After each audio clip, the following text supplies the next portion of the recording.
Everyone, happy Lord's Day. Are you still excited?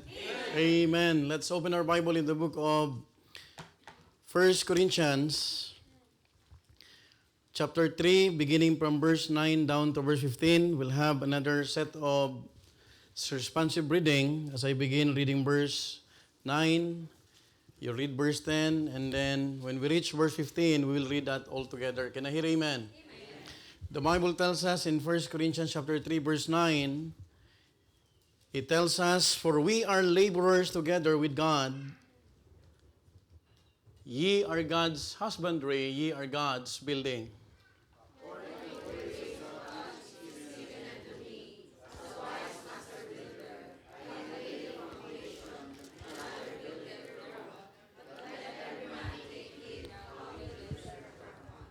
Verse 11, "For other foundation can no man lay than that is laid, which is Jesus Christ."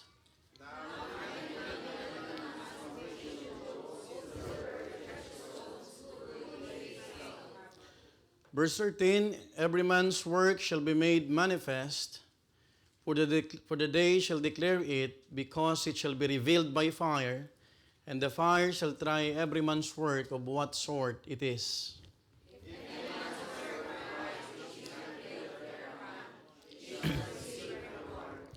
Altogether now read verse 15. "If any man's work shall be burned, he shall suffer loss, but he himself shall be saved, yet so as by fire." I'd like to read verse 12. And after this, we'll go to the Lord in prayer. Verse 12 tells us, "Now if any man build upon this foundation gold, silver, precious stones, wood, hay, stubble." I want you to notice the first phrase, "If any man build upon this foundation gold." This morning, allow me to preach a message I entitled, "Built for Gold." Built for gold. Let's go to the Lord in prayer. Heavenly Father, thank you once again, Lord, for this opportunity to see ourselves humbling before thee, O God. We all know, Lord, that you are the powerful God that we're serving. Thank you, Lord, for your faithfulness, for your goodness to each and every one of us, Lord, even though there are times that we are unfaithful, O God. But Lord, this time, as we worship you in spirit and truth, we are asking, Lord, that you will continue to sanctify us. If there are sins that we have committed, Lord, that could hinder our worship, may you please sanctify us. May you please cleanse us through the blood of the Lord Jesus Christ. And we also pray, Lord, that if there's anyone in these four corners of this room, Lord, who needs to be saved, I pray, Father, that you will continue to speak in their hearts, O Father. Lord, use me mightily, O God, that I could be a channel of blessing to your people. I even pray for the technical aspect of our live streaming so that our brethren who are following us through this platform could be able to understand clearly the message that you have prepared for all of us. Lord, help me to just utter words. Give me the wisdom that I need, O Father, as I preach thy word and continue to meet the needs of thy people. We ask all these things in the mighty name of the Lord Jesus Christ. Amen and amen. Please be seated. Built for gold. By way of introducing my message, let me share to you. When I was a child, I read a story about the three little pigs. Para maiba naman ang intro.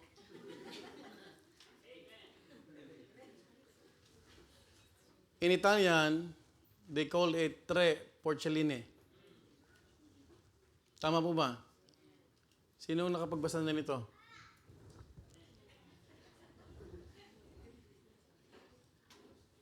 They were three brothers who built their houses. And each one chose a different material. The youngest one used straw. The other use wood sticks.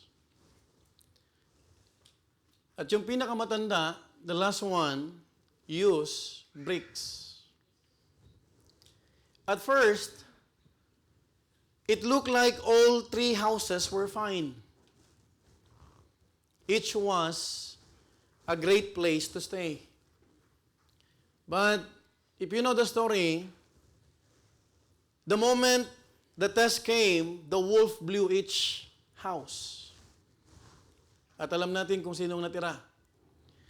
Only one house remained standing. The reason why one house stood still had nothing to do with how big or how long it was built. Its reason was what kind of material it was built with. Yung isa, halos isang araw lang natapos na yung paggawa ng bahay. The other one, almost 2 to 3 days, he's done. But the last one who built his house took him many days, even weeks. Now, it was built with the right material. That simple children's story captures a profound biblical truth that is similar to what Apostle Paul wrote in 1 Corinthians chapter 3. When he taught the church in Corinth that as Christians, we're always building something. It could be our testimony. It could be our lives. It could be our families, our marriage, but most importantly, our service for God. Do not forget that what you are doing is you are building something for God.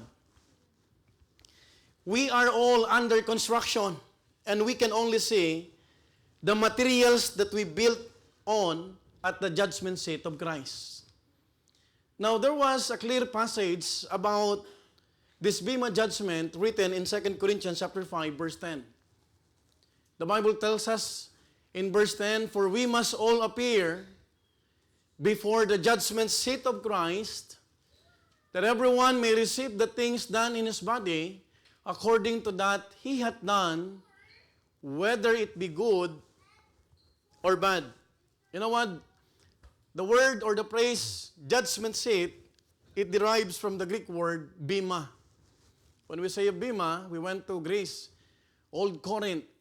We visited the place where Apostle Paul allegedly mentioning or talking about this bema judgment. And we could understand from this verse that it is a platform or tribune.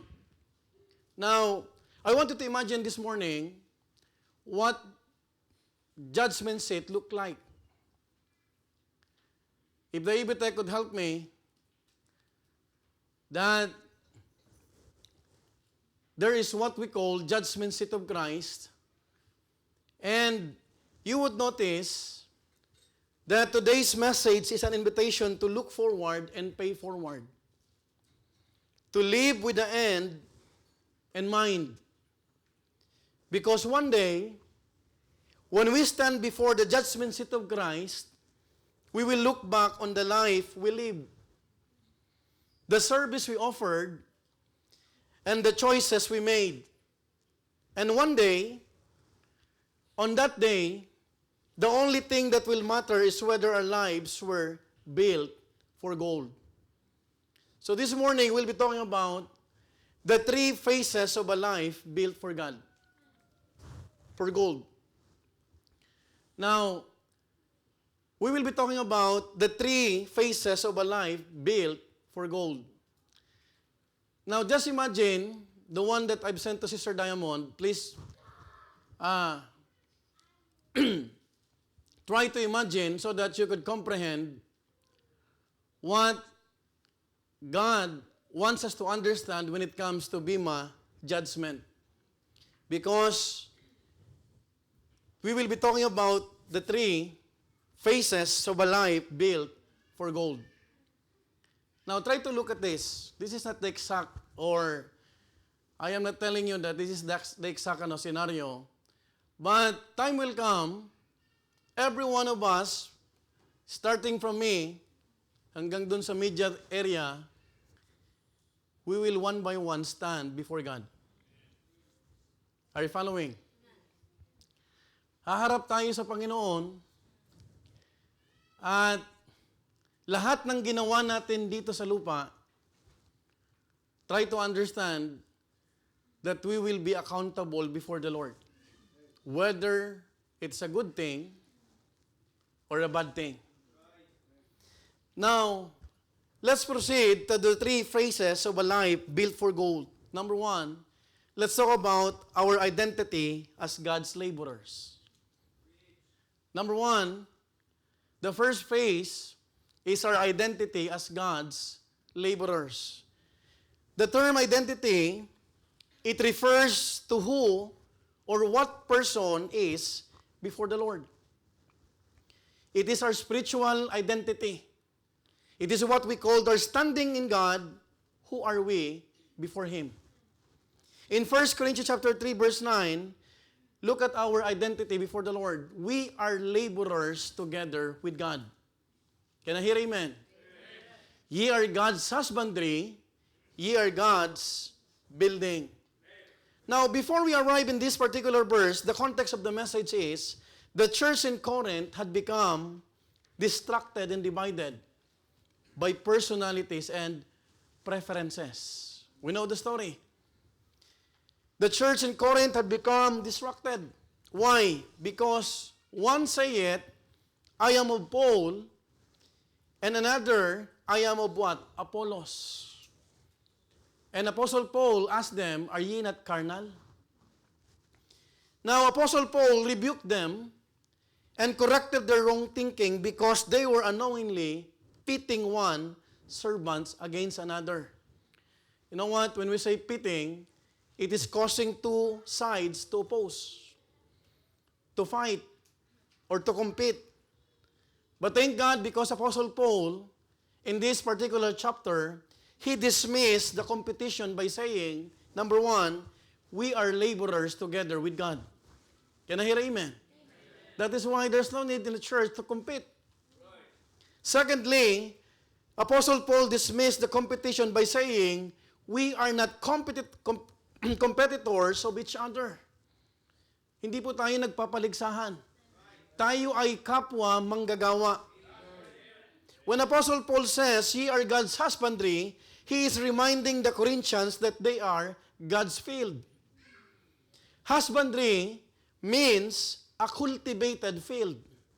May I repeat, when Apostle Paul mentioned husbandry, he is speaking about a cultivated field. You know what? Whether you like it or not, God is the one who plows, who waters, who grows His people. So before we ever labor for Him, He works on us first. Bago pa tayo makiusap dyan sa tao na yan, God already prepared His heart. Are you following? That is why walang magaling na soul winner. It's only by the grace of God. We love Him because He first loved us. There's no one or no man or one-man team who sows, who waters, and harvests. Because the truth of the matter, it is only God who can water them for growth. Apostle Paul said, ye are God's building. Look at this. He now gives us the picture from agriculture to construction. Kanina, husbandry. That's one of our identities. Ngayon naman, he mentioned about what? God's building. Now, brethren, allow me to speak something to your hearts. The church is not a human structure. It is God's ongoing project. Wala pa tayo, kapatid, sa atin na talagang hindi na kailangan ng salita ng Panginoon. Every day, we need the Word of God as we need physical food. Our identity is our starting point in building. I hope that you will understand, hindi ka magtatayo kung di mo alam ang patutunguhan ng buhay mo. You will not serve God if you are not identified with God. Are you with me? You will not give your life if your identity, kapatid, is not clear. Kapag anak ka ng Diyos, alam mo kung saan ka pupunta pag linggo. Are you following? Pag anak ka ng Diyos, pag may problema ka, you know that prayer is a very good activity. You know what? Pag hindi mo to kapatid na-identify ang sarili mo sa Panginoon, it is impossible for us to grow. Because you cannot build a life, build for gold, if you do not know who you are in God's Word. So take note mga minamahal ko, that Apostle Paul's point here is not complicated because he mentioned in this particular verse, if we are laborers together with God, then we don't compete. Can I hear amen? And if we are laborers together with God, we don't pit others to compete. Folks, we don't compare. We don't elevate personalities. We don't say one is better than the other. And we simply obey, we simply serve, we simply work where God places us. That is why it is a good opportunity for us to serve the Lord in various fields that God places us. You know what? Hindi tayo kapatid nagsasabing, ako ay kay preacher in charge. Ako ay kay pastor lang makikinig. Ako ay makikinig lang pag online Bible study kapag ang speaker ay si Missionary Chris. Ako ay dito lang sa leader ko. You know what? We have to realize, instead of steering rivalry, why don't you promote unity?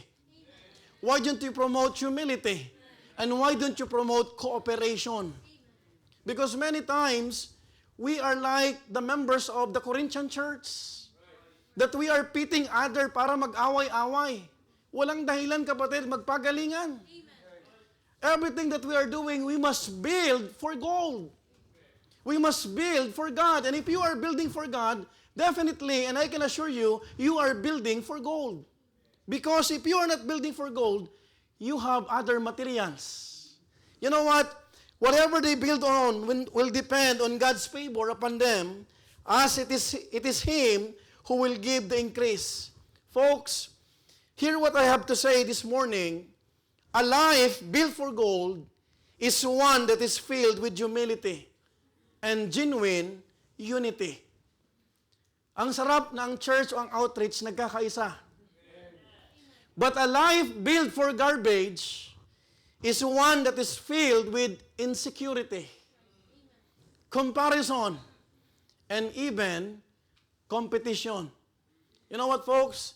I thank God because we do not compete with other churches. That is why we are helping one another. I thank God because Bethany Milan is one of a good example when it comes to mission. Yung ating mga kapitbahay dito ay natututong mag-mission. And we praise God because where there is competition, ministry becomes a race for attention rather than a service for God. And the sad truth is this, you cannot build for God if your eyes are on people. May I repeat, you cannot build for God if your eyes are on people. Kapag ang paningin mo sa Panginoon, makakapagpatuloy kang mag-build sa buhay. Because the moment that you stare, the moment that you look to other person, nawawala ka sa focus. Imagine ang isang tinatawag na yung people, he is very warm when it comes to service. Minsan, pag pinasukan ng love life, nawawala sa focus. Naapektuhan yung tinatawag na ministry. But if you are just looking unto Jesus, walang tinatawag na distraction. And I thank God because this morning, we are reminded that in the eyes of God, we are all laborers who are building for Him. Yes, we have different function. Yes, we have different roles. But all of us stand on the same ground. We are God's workers. Not competing contractors. Mahirap kapag competing contractors kasi nagkakaroon ng flood control. Ng anomalya. Kasi pag nagpapagalingan na, kung sinong maraming project, doon nagkakaroon ng corruption. Folks, we have to listen carefully because this statement of Apostle Paul is very important for us to understand our identity before the Lord. We are God's laborer, God's husbandry, and God's building. Now, If we are God's laborer, the question is, are we laboring? Now that you know that you are identified with Christ as one of God's laborers, the question is, are we laboring? Hindi lahat ng Kristiyano nagle-labor.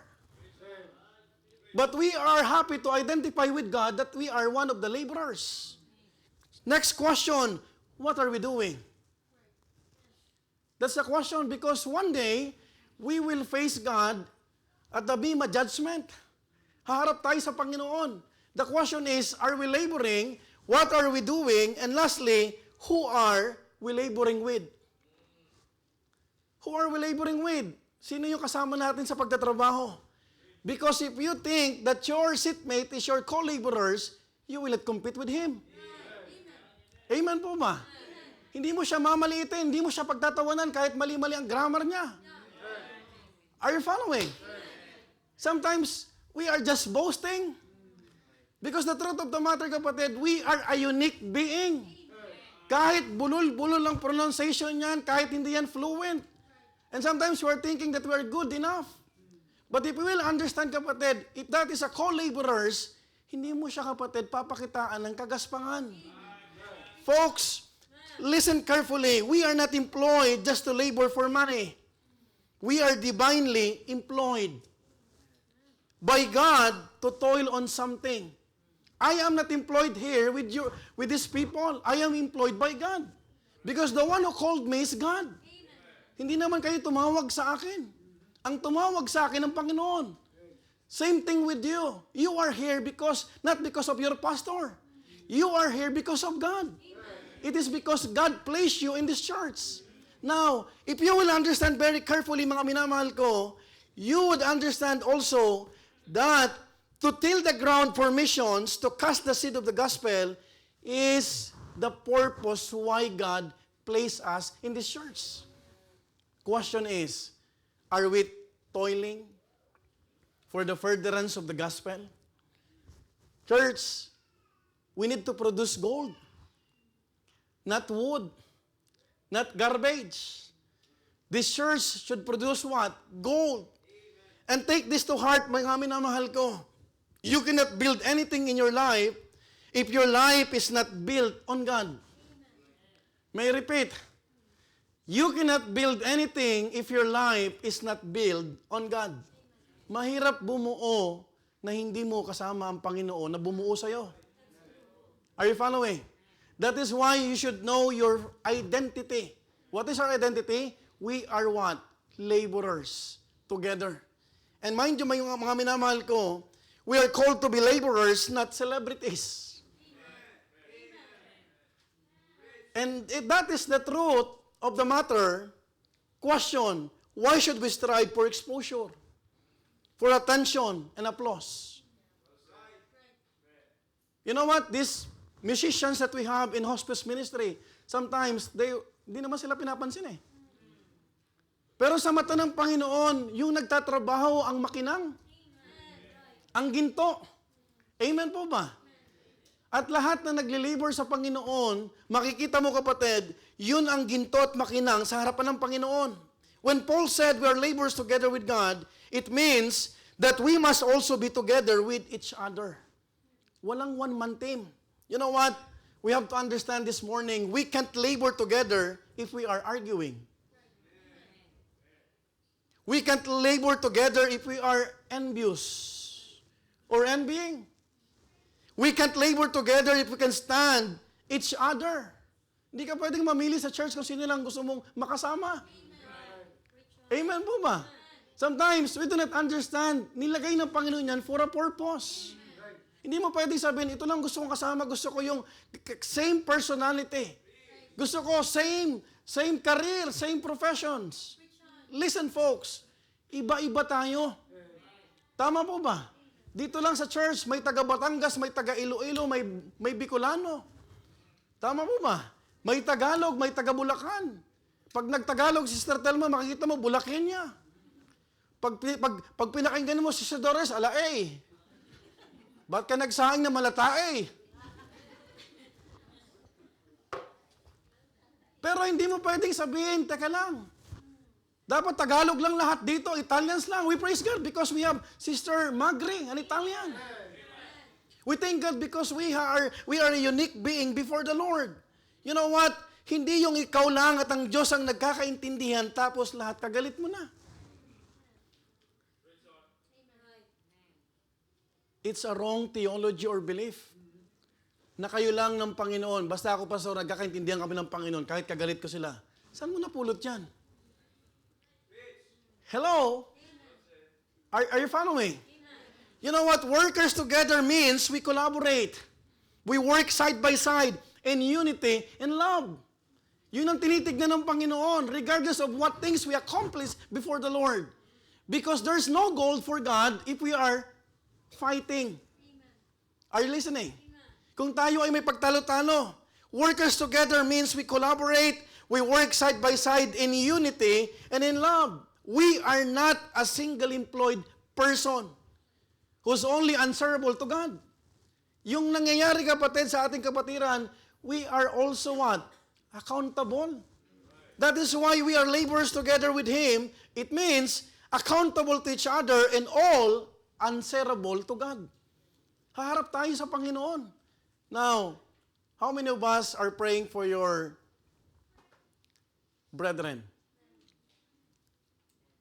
Ilan sa atin nagpe-pray sa ating bansa, lubog ang Pilipinas? That's why I asked men a while ago that starting today, lagi nating isasama sa prayers meeting yung ating bansa. Hello? It's getting worse. Yung corruption sa atin ay to the max. Hello? And sad to say, nasasaktan tayo dahil para-pares tayong Pilipino. And whether we like it or not, we will be affected because of this corruption. Imagine what happened to our brethren who experienced storms. Di pa nakakabangon sa earthquake, may bagyo. Pagkatapos ng bagyo, may super typhoon. Now, nakakalungkot. If we will understand that we are workers together, we are laborers together with Him, we are accountable to each other, and we are all answerable to God. You know what? We have to understand this morning also that you cannot build for God if you do not stand with God. You cannot stand with God if you won't stand with His people. I appreciate what Brother Christopher mentioned a while ago. Hindi siya pumapayag. Yung iba kasi, hinahayaan natin yung taong hamakin ng Panginoong Hesus. Are you following? If you are a genuine Christian, you will fight for what is right. You will stand firm. And you will exercise your conviction. Na makita mo, kapatid, ang sarili mo, teka lang, bakit mo hamakin ang Diyos ko? The God who is providing my needs. The one who saved my soul. You know what? There are three phases of a life built for God. Number one, our identity as God's laborers. Number two, our integrity as God's builders. Folks, when we say integrity, it means soundness of moral character. It simply means what? Honesty. Being upright and consistent in your action, words, and values, even when no one is watching. Men, hindi ko kayo kailangan bantayan lagi. Amen po ba? Tayong men ang bantay sa church na to. Hindi bantay sa lakay. Can I hear amen? Folks, in 1 Corinthians chapter 3, verse 10 to 12, the Bible says, according to the grace of God which is given unto me, as a wise master builder, I have laid the foundation of another buildeth thereon, but let every man take heed how he buildeth thereupon. In verse 11, for other foundation can no man lay than it is laid, which is who? Jesus Christ. Itutuloy na lang natin, verse 12. Now, if any man build upon this foundation gold, silver, precious stones, wood, hay, stubble. You know what? Since we're talking about building, Apostle Paul testified that he was a wise master builder. There are only two kinds of builder. Whether you are a wise builder or a foolish builder. Now, paano natin binibuild ang buhay natin? Do you know that every time you are listening to the Word of God, to the preaching, you are building your life? Ang tanong, anong klase tayong builder? Tayo ba yung nakikinig pero tulog? Pastor, paano yun? Tayo ba yung pag hindi nagpipreach, hindi ka na wala kang pakialam? Pero pag ikaw nagpipreach, gusto mo nakikinig sa'yo? Hello? Listen. What kind of builder we are before the Lord? You know what? Makikita mo kapatid, sinasabi ni Apostle Pablo as a wise master builder. Ibig sabihin, if there's a wise master builder, there's also a foolish. The question is, huwag kang magsayang. Don't waste your time going to the church na wala kang natututunan. Because the truth of the matter, when he said this, he was not elevating himself, but he acknowledged that it was all through the grace of God. Ang sabi niya, look at what the Bible says, according to the grace of God, which is given unto me. He is not boasting here. Inuna niyong, sa biyaya po ng Diyos. Sabi ni Brother Art, by God's grace. Pero pag inuna mo, may sasakyan ako, tapos yung by God's grace sa dulo, hindi yan ang sinabi ni Apostle Pablo. Ang sinabi ni Apostle Pablo, according to the grace of God, which is given unto me as a wise master builder. You know what? He was not elevating himself, but he acknowledged that it was all through the grace of God. Can we honestly admit, if not for the grace of God, we cannot build our life? In every building, foundation is important. If we build on sand, floods will easily cause landslide. You know what? There are pastors who built their church building. And they were advised by the government in Cebu, dun sa mountainous area, you cannot put another construction here.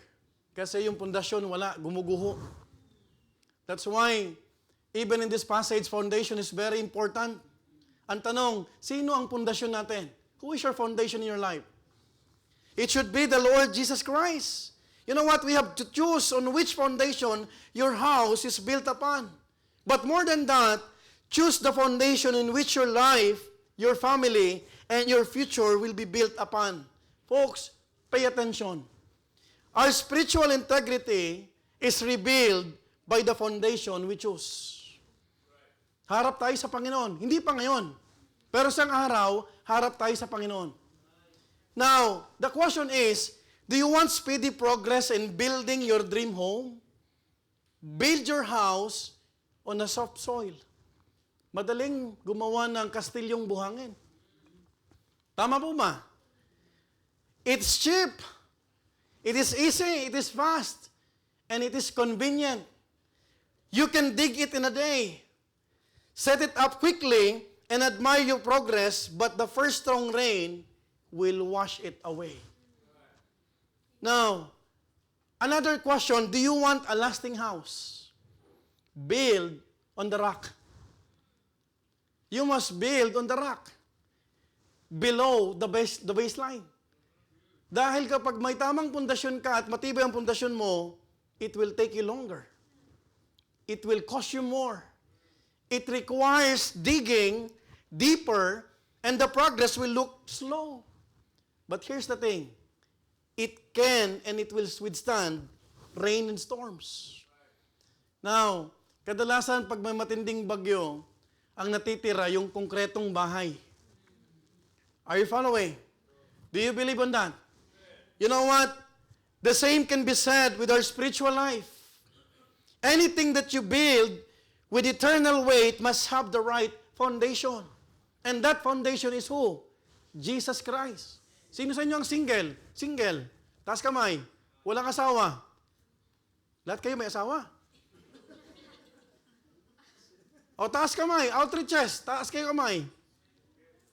Now, if you want to build your own family, sino ang pundasyon mo?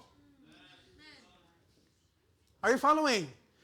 Don't desire a godly family that you are sidelining Jesus Christ in your life. It is impossible to build a godly life sidelining Jesus Christ. You must build the right foundation. Yung right foundation na yan, itinayo na sa atin ng Panginoon, parang church. Pero sa family, kunin mong pundasyon ng Panginoon. Amen po ba? Look and pray for a partner na yung partner mo may takot sa Panginoon. And by the way, it's not the reason, kapatid, na ang lalaki nagsasalita ng tungkol sa verse, may takot din sa Panginoon. Maraming naloloko, maraming nalilinlang. Because some people are using the Bible to what? To take advantage. You know what, folks? We have to understand this morning, whether in your family, in your ministry, in your service, there's only one foundation that can hold the weight of pressure and challenges. And that is Jesus Christ. Mabigat ang buhay ngayon. Alam niyo po ba yun? Pag na-pressure ang isang tao, whenever a person experiences pressures in life, pag wala kang Panginoong Kristo, your outlet will be what? To commit suicide. Are you following? Folks, we have to realize that Jesus Christ is the foundation. The Lord Jesus Christ teaches about two kinds of people based on how they respond to His words. I'd like to read Matthew chapter 7, verse 24 to 25. Look at this. Therefore, whosoever heareth the sayings of mine and doeth them, I will liken him unto a wise man.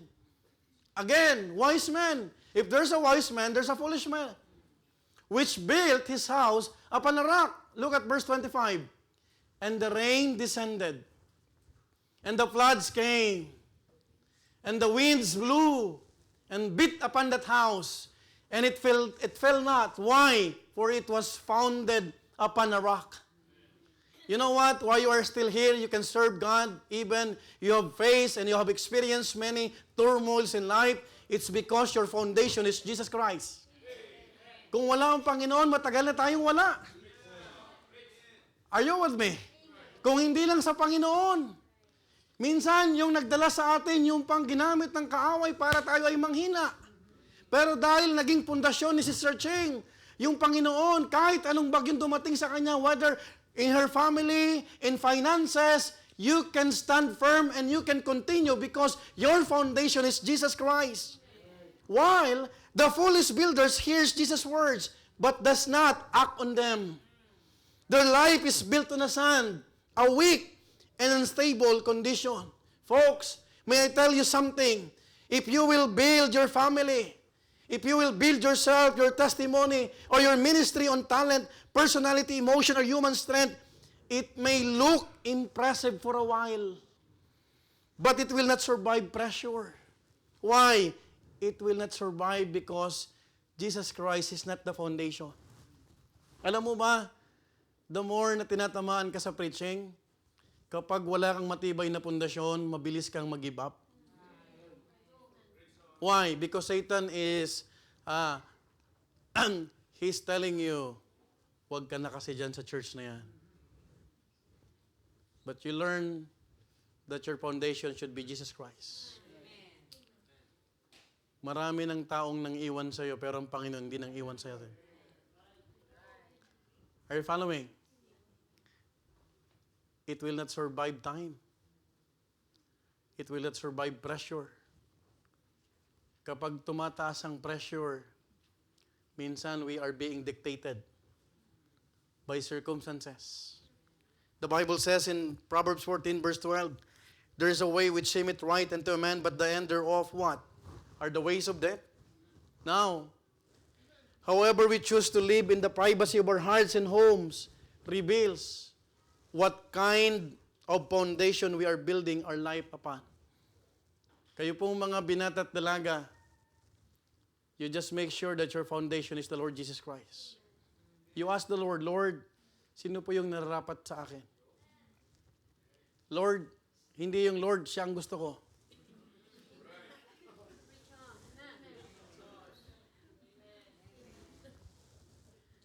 Sometimes, there are many prayer petitions that does not fit to the perfect will of God. Because sometimes we are affirmative. Lord, siya ang gusto ko. Alam ko siya ang nilagay mo sa akin. How can you know that? How? Do you have any basis? You're not building for gold. You are building for garbage. Because ang gold, kahit saan mo dalhin, gold pa rin yan. You know what? When no one is watching, when no one is recognizing you, or no one is, no recognition is involved, when no ministry title is on the line, that is where the real construction happens. Hello? Pag mag-isa ka na. Kasi pinipili mong manood ng tinatawag na reels minsan kaysa sa Biblia. But if your foundation is Jesus Christ, after the men's meeting, you have learned that Satan will tempt you because there are many battles hidden. We hid battles. And we learn, kapatid, kapag pinili mo yung Panginoon, yung wala na nakakita sa'yo. Yung wala ng tao. That is the construction happen. Kasi doon mo napapatunayan sa sarili mo na pinipili mo na yung Biblia kaysa sa mga walang kabuluhang bagay. Church, allow me to share something with you. There are following materials that Paul presented here. And they are what? Wood, hay, stubble, or, yung pangalawang binanggit niya, gold, silver, and precious stones. Now listen, a life built on wood, hay, or stubble are those who make life so busy, but lack purity, sincerity, and honesty. Pastor, what do you mean? Listen carefully. Like the ministry work without worship.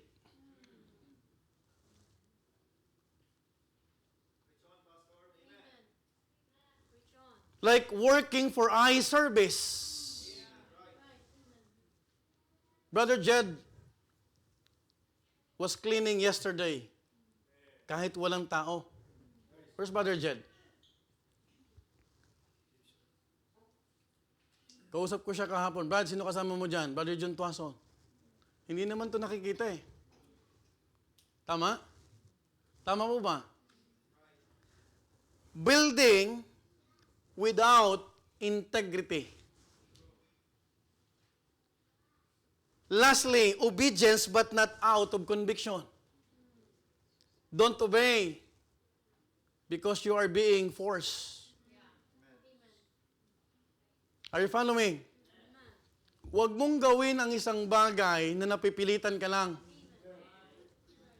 Because it is equivalent to what?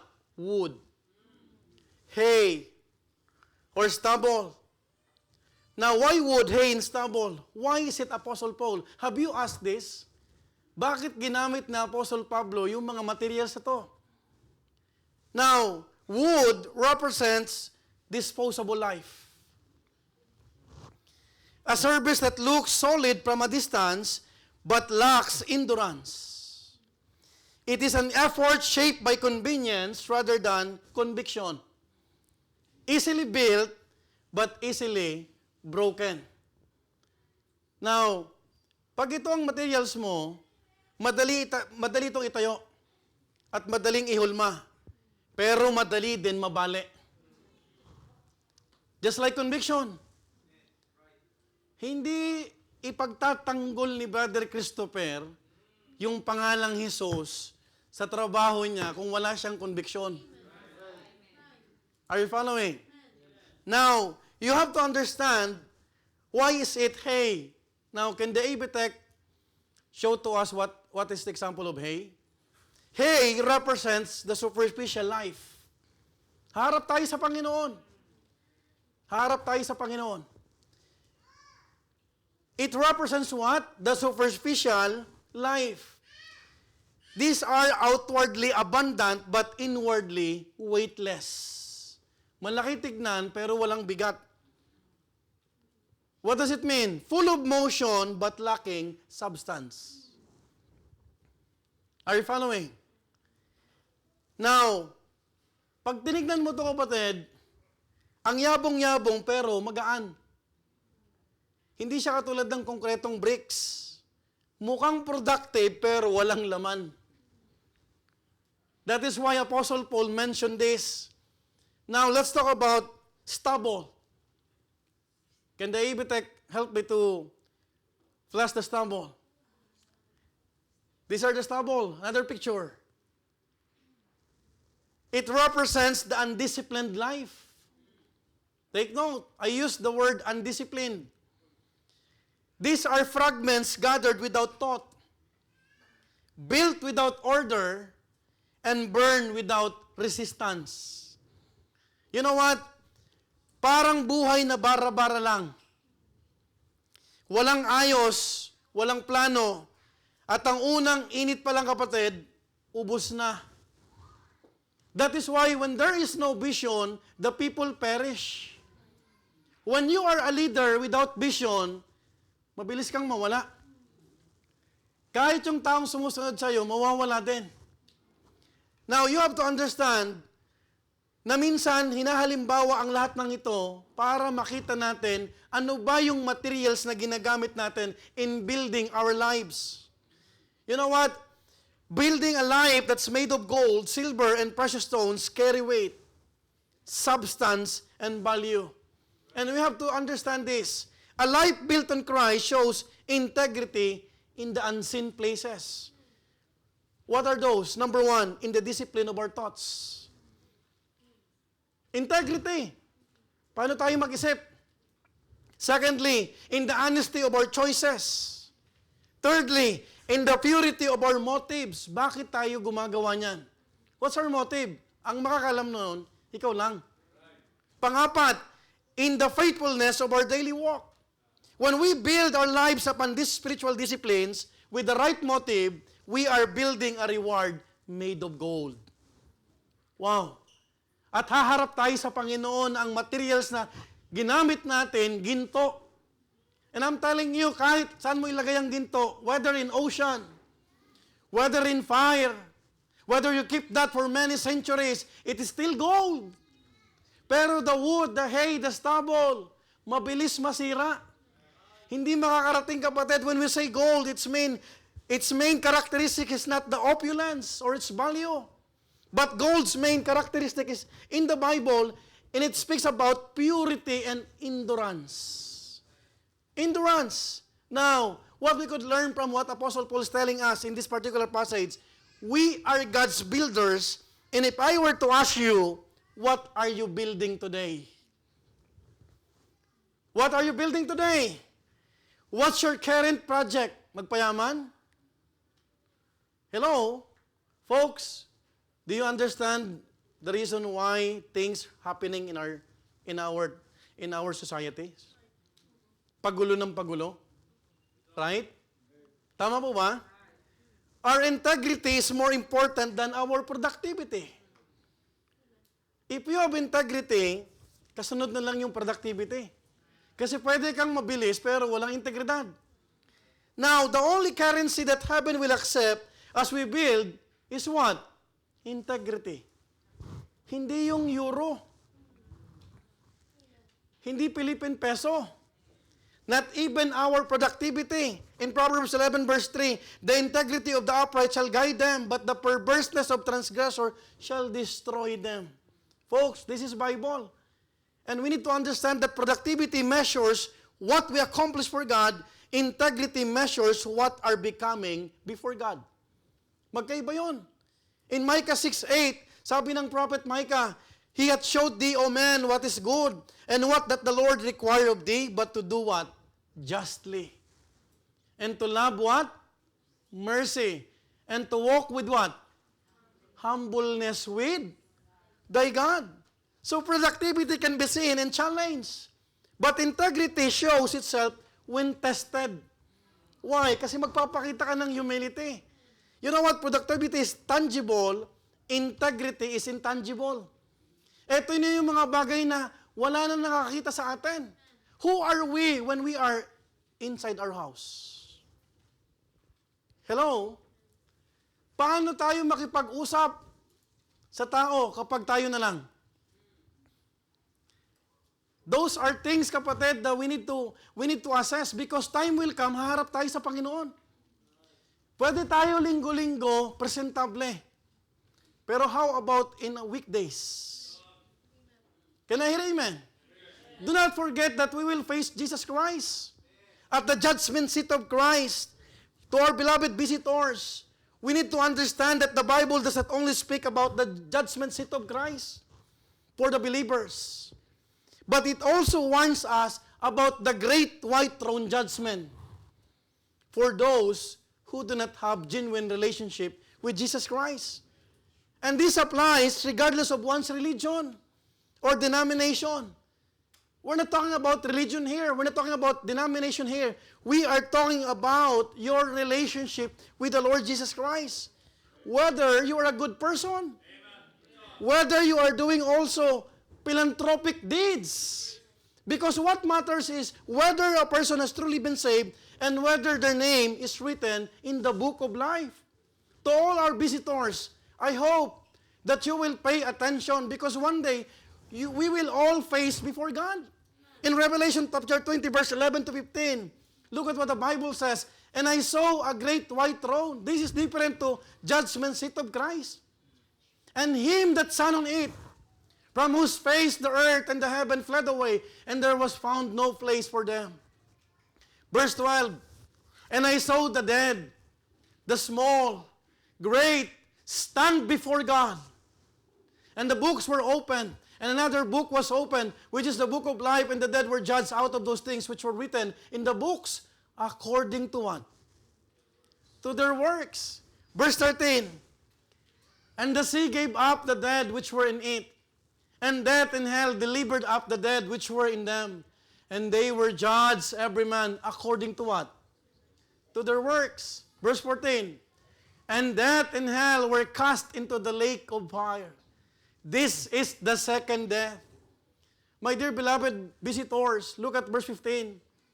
And whosoever was not found written in the book of life was cast into the lake of fire. This is the reason why we are inviting visitors. Because the Bible declares that every person will one day stand before God. And no one can escape that appointment. What matters not our religion, our works, our background, but whether we have a genuine relationship with the Lord Jesus Christ.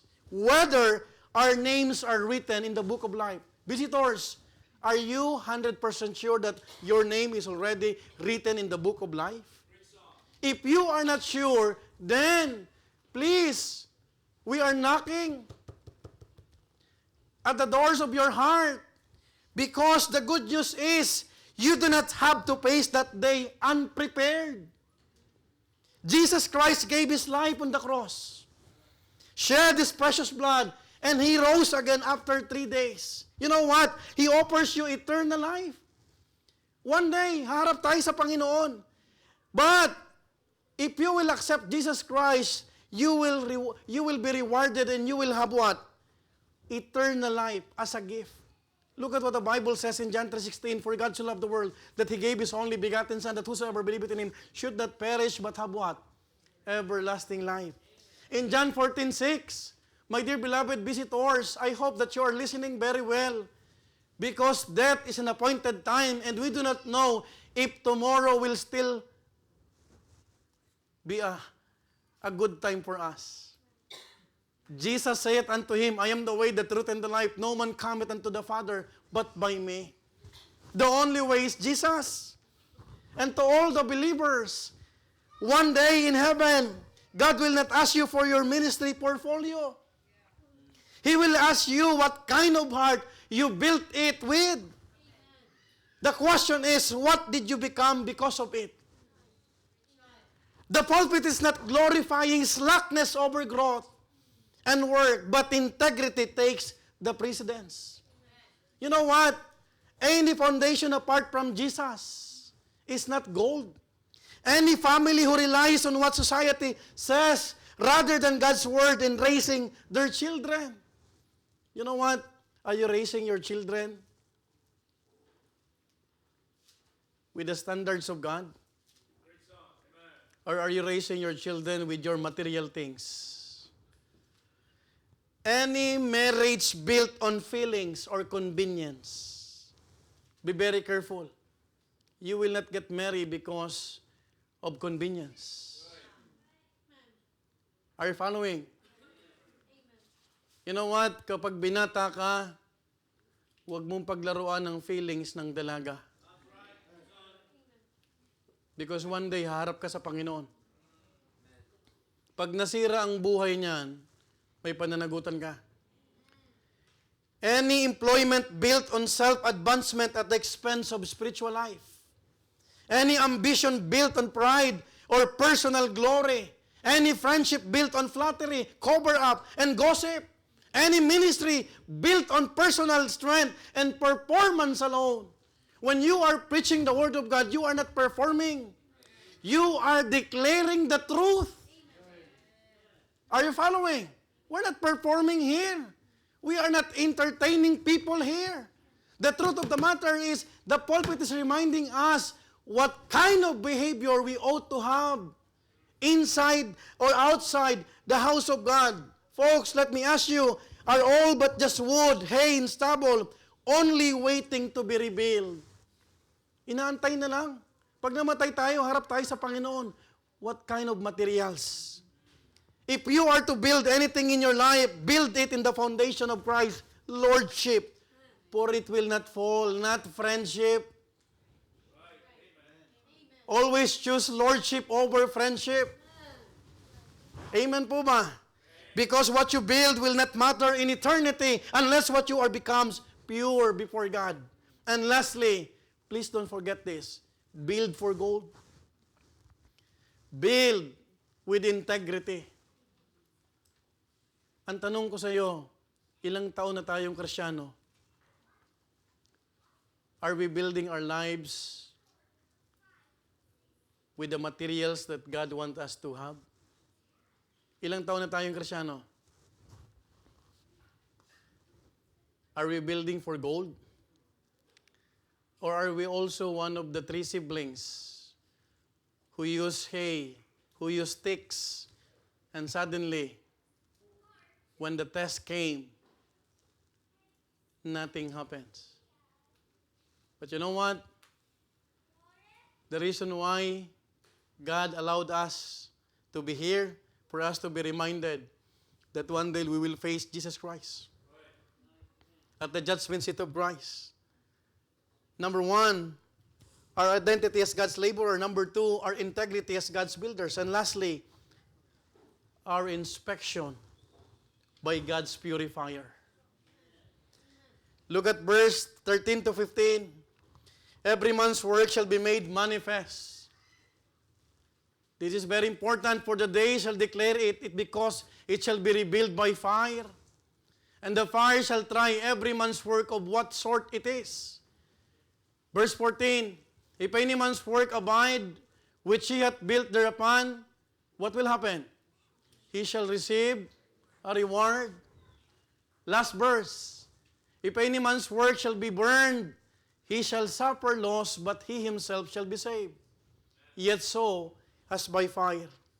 You know what? In verse 13, it becomes clear that building that Apostle Paul was talking about is no longer literal and present, but future and eternal.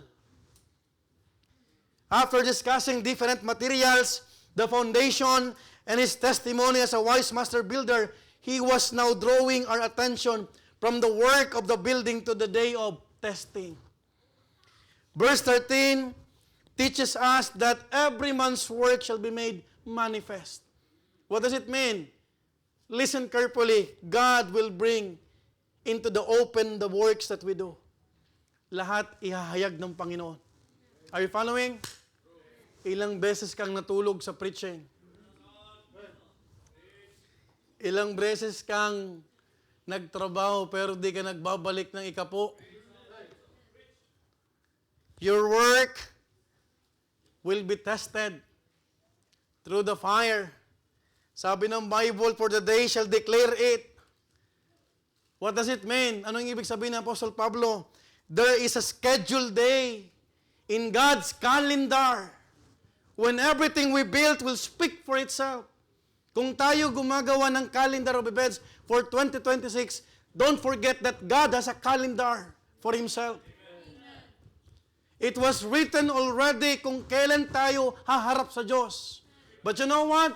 As your pastor, as a preacher of this word, I just wanted, kapatid, that my responsibility as a preacher, wala kayong pwedeng isabi, hindi man lang nag-preach si pastor about the Bema judgment. Hindi ko yung napakinggan. Pero lahat tayo ay nakapakinig dahil harap tayo sa Panginoon, including your pastor. Are you with me? including my wife, including every one of us. Your work will not depend on how well you convince God that what you built was good, nor on how polished your presentation sounds. You will not argue your case. In the Bema judgment, you will not defend your motives. In the Bema judgment, you will not negotiate the outcome. In the Bema judgment, you won't even have to say a single word because we are done. Ang ibabagsak ng Panginoon, reward or loss of reward. You know what? Sabi ng Bible, for the day shall declare it. Kaya nga, habang buhay ka pa, pwede mo pang itama yung buhay mong mali. Don't rebel against the Word of God. Be thankful. Kung malamig ka pa rin sa Panginoon, kapain mo ang sarili mo because haharap ka sa Panginoon. And that time, we can never have negotiation anymore. The day shall declare it, and all good works, kapatid, makikita natin, sabi ng Bible, for the day shall declare it, beloved brethren, you might hear this well. The day itself will testify, your work will speak for you, and your motives will speak for you also. All our good works will be inspected. Lahat ng mabuting gawa, susuriin ng Panginoon. Lahat ng inambag mo dyan, lahat ng niluto mo dyan, it will pass through fire. Imagine this. Imagine this. All our soul-winning efforts, you are given a chance to win souls. What are we doing? Di ba nakakaya sa Panginoon? Hindi mo na pwedeng i-justify, Lord, busy ako. All our evangelistic services. Imagine, magbibigay ka ng bisita tapos hindi naman pala nag-confirm. For the sake of confirmation and counting. All our ministries, magbibigay solid tayo. All our giving. Isipin mo yan. Pambira. Yung lahat ng tithes na dapat binabalik natin, saan mo binigay? Saan mo dinala? Lahat ng pinangako natin sa Panginoon, whether it is a mission offering, whether it is a Thanksgiving offering, question is, saan napunta? You know what? All our sacrifices, it will be rebuilt through fire. Dadaan sa apoy. All song offerings rendered. All our preaching and witnessing, all will pass through fire. It will be the ultimate quality control. In Poland, there are brethren who are working in factory, and you have QC, quality control, but in heaven, there's only one quality control. It is through the fire. That is why, in heaven, there are many surprises. Each of our good works will be laid down, and all that we built in our life will be put to test. The fire will separate what was eternal from what was empty. Folks, let's build for gold. Don't use wood. Don't use cheap materials. When it comes to service, give your best. And the fire will separate those things. It will not be a substance test, but a purity test and an integrity test. Imagine, we are so blessed today because buhay pa tayo. Pwede pa nating itama. Amen po ba? Yung mananampalataya, kapatid, binibigyan ng pag-asa ng Panginoon. This is the reason why God is a gracious God. Hindi ka pa kinukuha, hindi pa ako pinatay ng Panginoon nung pandemic time. For me, to straighten my path. The crook activities that I am doing, imagine, itinatama pa ng Panginoon. Yes, you passed the exam and made your parents proud. But the question is, did you cheat your way there? Yes, you are present in the soul winning, but was it for the conviction or compliance? Yes, you are a great preacher. Sabihin mo na, but was it all for show? Hello? Yes, you are a great giver, but did you really give what's right? Nagsulit ba tayo ng tapat? Na kahit walang binabanggit na pangalan natin, kapatid, magsusulit pa rin ba tayong tapat? Meaning to say, kapatid, the day shall declare it. If you did what is right, but it failed the quality test, when it passes through fire, as a wood and stubble, it will be burned. Kapatid, this is the reason why I fear God most. Kasi alam ko lahat tayo harap sa Panginoon. Pwede kayong palagpasin ng tao, pero yung Panginoon, haharap tayo. Are you with me? Meaning, it will be void. Kung maglilingkod ka lang naman sa Panginoon, tutuhanin mo na. Kung a-attend ka ng worship service, make this body as a living sacrifice. Because you cannot please God if you are committing sin. Are you following? You are just wasting time here. Di nyo napapansin pag na-expose ang kasalanan, lumalago? Have you noticed na pupuno tayo kahit nablihol? Because when sin exposed, the blessing follows. Are you following? Pero pag may kasalanan sa loob ng church, maganit.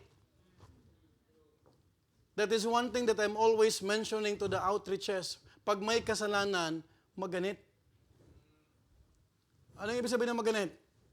When there is a sin, just like the sin of Achan, it has a domino effect to the people of God. The blessing was hindered because of those sins. Are you following? That is why in every time that there is pruning, I am so glad. Because God will not remove someone. Kung totoo yan, kung ginto yan. Mag-aalis siya ng tinatawag na damo. Wood. The Bible says, because it shall be revealed by fire, and the fire shall try every man's work of what sort it is. In social media, listen, we often read the saying, time is the ultimate truth teller. But the Bible shows us a deeper reality. What is that, Pastor? It is not time that exposes truth. It is fire. The fire of God will separate the performers from the genuine. Bakit ka nandito sa church ito? Is it because you are waiting for someone to court you? Why is it you are so active? You are giving everything. What is your motive? Do not come to the church asking, looking, or seeking for something. But come to the church to serve God. Hindi ka tatagal, kapatid ko, mga minamahal ko. Binigyan na tayo ng pagkakataon ng Panginoon. He is a gracious God and He loves us so much. Huwag naman nating sayangin. Kung totoo nang liligtas tayo ng Panginoon, there should be what change.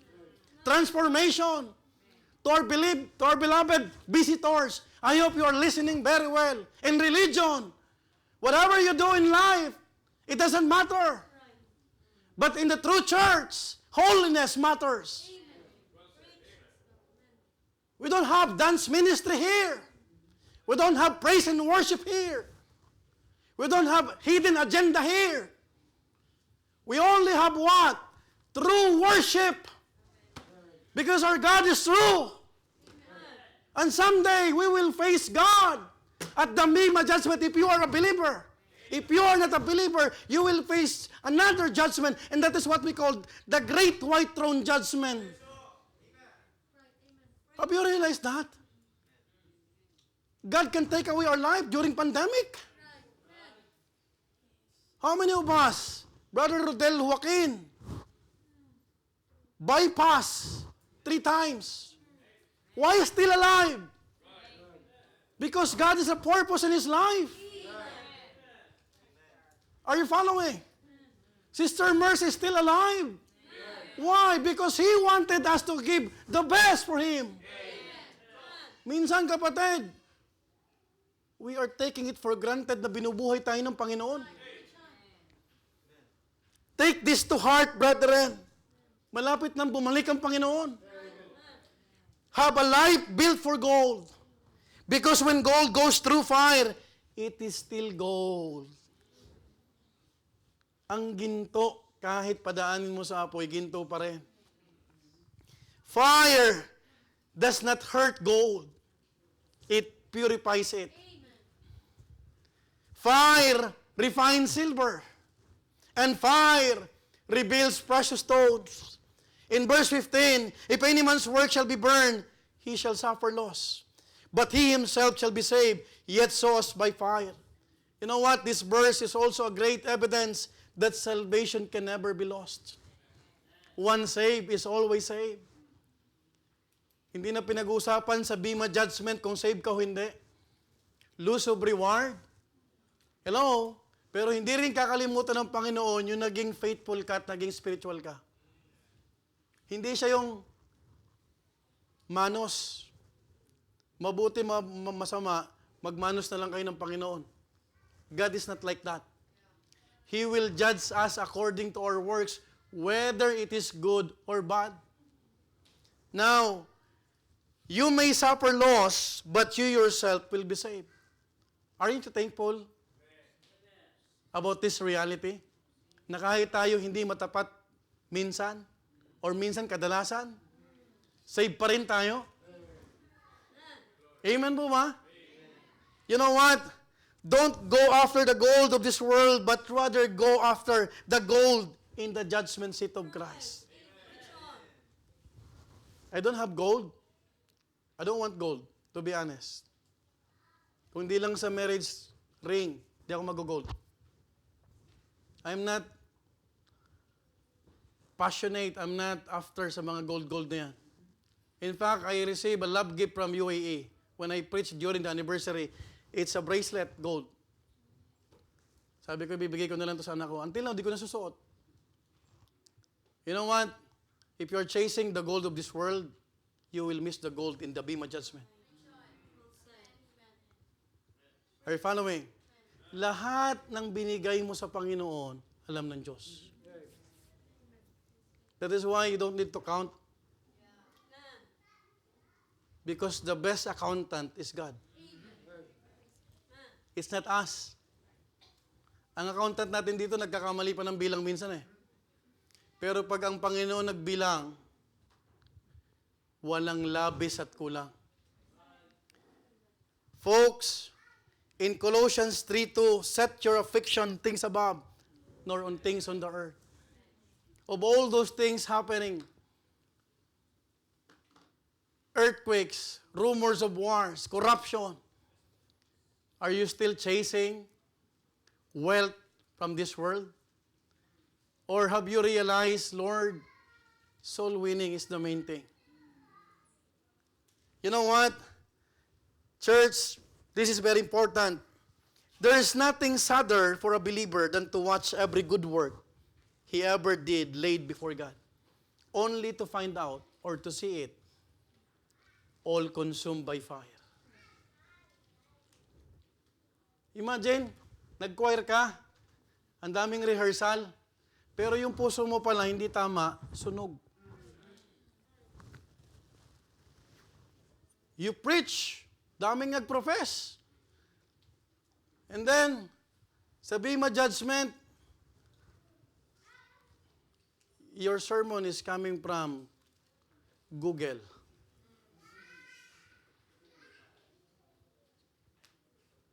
Your devotion was lifted from Google.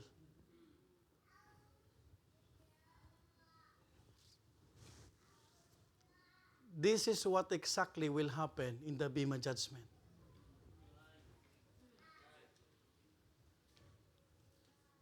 And you have to understand, God is giving us a chance. Because it will be tried with fire.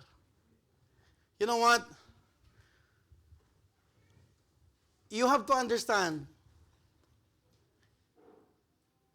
from years of labor to ashes, from activity to nothing, from effort to emptiness.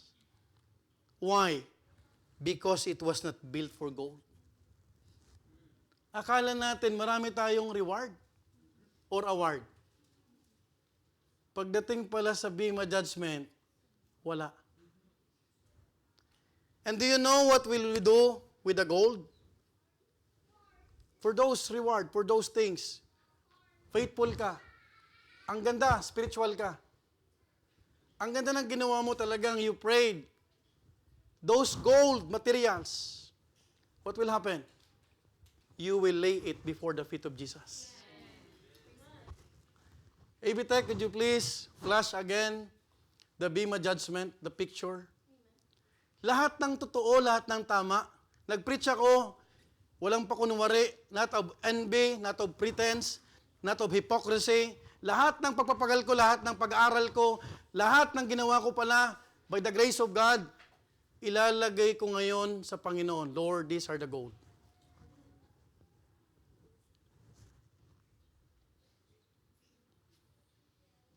That's why I'm excited. Are you excited?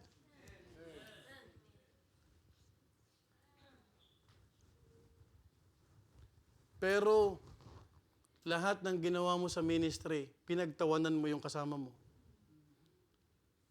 Dahil lang sa tenses, pinagtatawanan mo.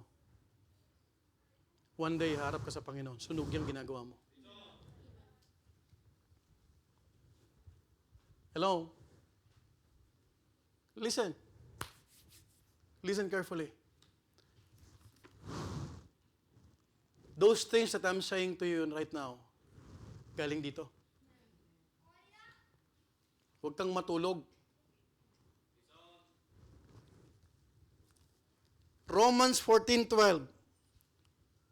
Last verse and we're done. So then every one of us shall give account of himself to God. Every one of us shall give account of himself to God. You know what? If you will understand this single verse, only those who build for gold will have something to lay at the feet of Jesus.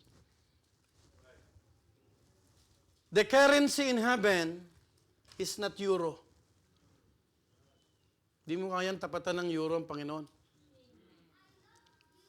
Even dollars or peso.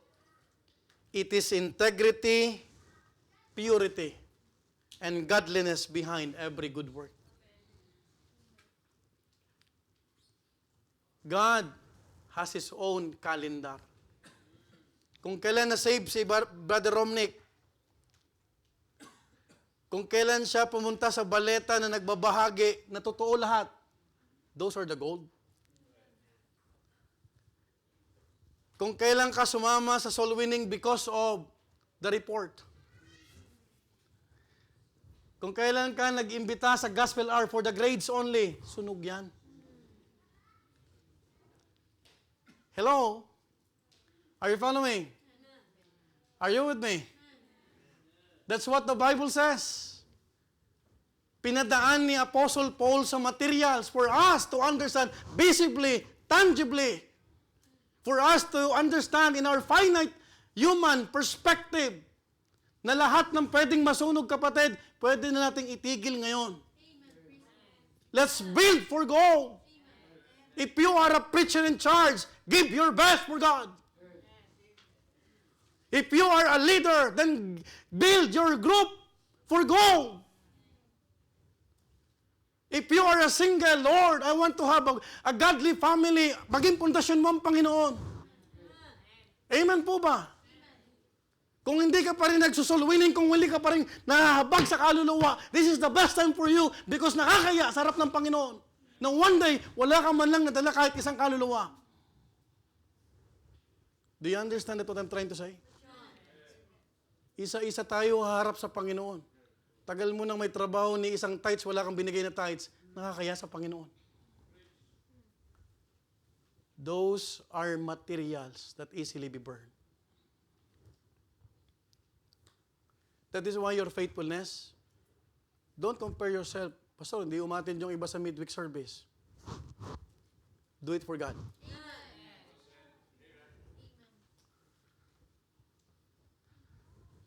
Don't be envy to those people who left the church and they are enjoying worldly things.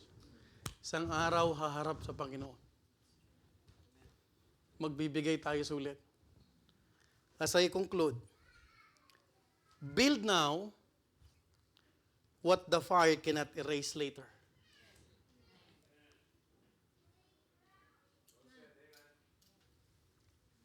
Build for God and have a life that's built for gold.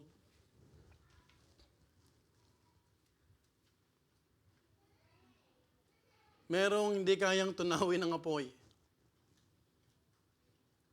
And that material is gold. Walang pwedeng bumura dyan. That is why, if you are inviting visitors, hindi man ikaw nakalagay sa pangalan dyan, you better be silent. Alam naman ng Panginoon na nagdilig ka dyan eh. Right? Amen? Tama po ba? Everything that we are doing in our ministry, harap tayo sa Panginoon. And this message is for every one of us. Kasi walang pwedeng makalagpas someday. I hope that as we finish worshiping God through the preaching of the Word, we'll have reflection, even for our visitors, that we will face Jesus Christ. If we don't have genuine relationship with Him, you will face Jesus Christ at the great white throne of judgment. But if you are saved, you will still face Jesus at the Bema judgment. Let's all stand up. Heavenly Father,